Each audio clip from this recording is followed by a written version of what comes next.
Welcome to Wisdom Comes from the Lord, from Divine Providence by Emanuel Swedenborg, Vegetarian, Part 1 of 2, on Words of Wisdom. In the 18th century, a great Swedish scientist and inventor, at the height of his career, began to see visions of heaven, spirits, saints, and angels. He saw Lord Jesus, vegetarian, come to open his inner eye, which allowed him to travel in the celestial sphere and talk with different spiritual beings. This mystical experience transformed the scientist into an enlightened spiritual leader with a new understanding of Christianity. His name is Emanuel Swedenborg, vegetarian. From 1744 onwards, Emanuel Swedenborg spent over a decade of his life writing down what he saw in his spiritual voyages in more than 24 books. His visions of heaven and the afterlife, his realization that God is love, and his discovery of the Holy Bible's deeper meanings are just some of the revolutionary topics he bravely documented. The life and works of this remarkable spiritual world explorer inspire people to this day. Today, it is a pleasure to present selections from Divine Providence, where Emanuel Swedenborg, vegetarian, expounds on how our wisdom comes from the Lord.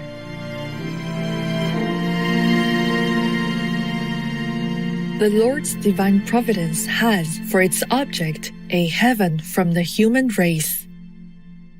The more closely one is conjoined to the Lord, the wiser one becomes. As there are 3 degrees of life in people by creation, and so from birth, there are specifically 3 degrees of wisdom in them. These degrees it is that are opened in people according to conjunction. That is, according to love, for love is conjunction itself. Love's ascent by degrees, however, is only obscurely perceived by people, but wisdom's ascent is clearly perceived by those who know and see what wisdom is. The degrees of wisdom are perceived because love, by its affections, enters the perceptions and thoughts, and these present themselves to the internal mental sight, which corresponds to the external bodily sight. Thus, wisdom appears, but not the affection of love which produces it. It is the same with all a person's deeds. They are aware how the body does them, but not how the soul does them. So they perceive how they meditate, perceive and think, but not how the soul of these mental activities, which is an affection of good and truth, produces them.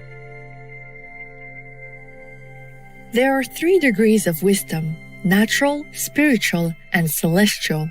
People are in the natural degree of wisdom during their life in the world. This degree can be perfected in them to its height, but even so cannot pass into the spiritual degree, for the latter is not continuous with it, but conjoined to it by correspondences. After death, people are in the spiritual degree of wisdom. This degree also is such that it can be perfected to its height, and yet cannot pass into the celestial degree of wisdom, because neither is this continuous with the spiritual, but conjoined to it by correspondences. Plainly, then, wisdom can be raised threefold, and in each degree can be perfected, but only to its peak. One who understands the elevation and perfecting of these degrees can see to an extent why angelic wisdom is said to be ineffable. So ineffable indeed is it that 1,000 ideas in the thought of angels in their wisdom can present only a single idea in the thought of people in their wisdom, the other 999 ideas being unutterable, because they are supernatural. Many a time have I been given to know this by living experience. But as was said, no one can enter into the ineffable wisdom of the angels except by and according to conjunction with the Lord. for He alone opens spiritual and celestial degrees, and only in those who are wise from Him. Those are wise from the Lord, who cast the devil, that is, evil, out of themselves. But let no one believe that they have wisdom because they know many things, perceive them in some light, and are able to talk intelligently about them, unless their wisdom is conjoined to love. For it is love that through its affections produces wisdom. Not conjoined to love, wisdom is like a meteor vanishing in the air and like a falling star. Wisdom united to love is like the abiding light of the sun and like a fixed star. A person has the love of wisdom when they are averse to the diabolical crew, that is, to the lusts of evil and falsity. Wisdom that comes to perception is perception of truth from being affected by it, especially perception of spiritual truth. For there is civil, moral, and spiritual truth.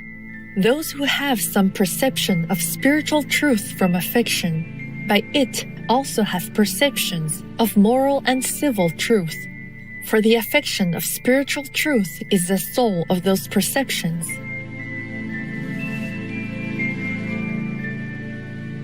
I have spoken with angels at times about wisdom, who said that wisdom is conjunction with the Lord because He is wisdom itself, and that the person who rejects hell comes into this conjunction and comes into it so far as they reject hell.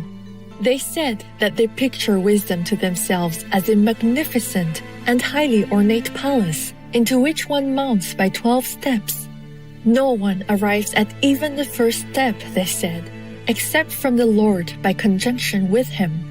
And according to the measure of conjunction one ascends, also as one ascends, one perceives that no person is wise from themselves, but from the Lord.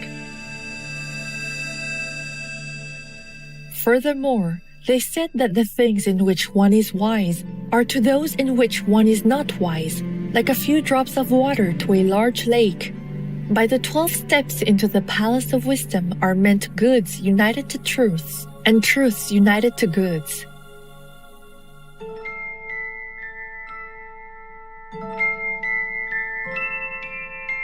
The more closely one is conjoined to the Lord, the happier one becomes.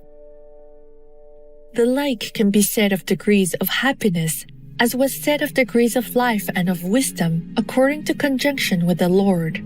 Happiness, that is, blessedness and joy, also are heightened as the higher degrees of the mind, called spiritual and celestial, are open with people. After their life in the world, these degrees grow to eternity.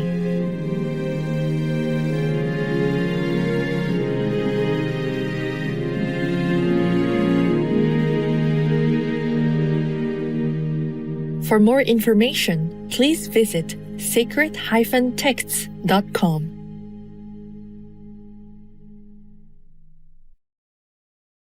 I think the turning point for me was an article that I wrote from the information from the research done at UCLA in California on their track and field athletes about dairy products and their fitness and general health on and off dairy products. And the upshot of the article was that these athletes performed better, they recovered better, they trained better, and they were 100% aerobically more fit off dairy products than on dairy products. And I thought, well, for half the training, I can be as fit as I am now. Greg Chappell, vegan. Noble viewers, thank you for watching today's Words of Wisdom.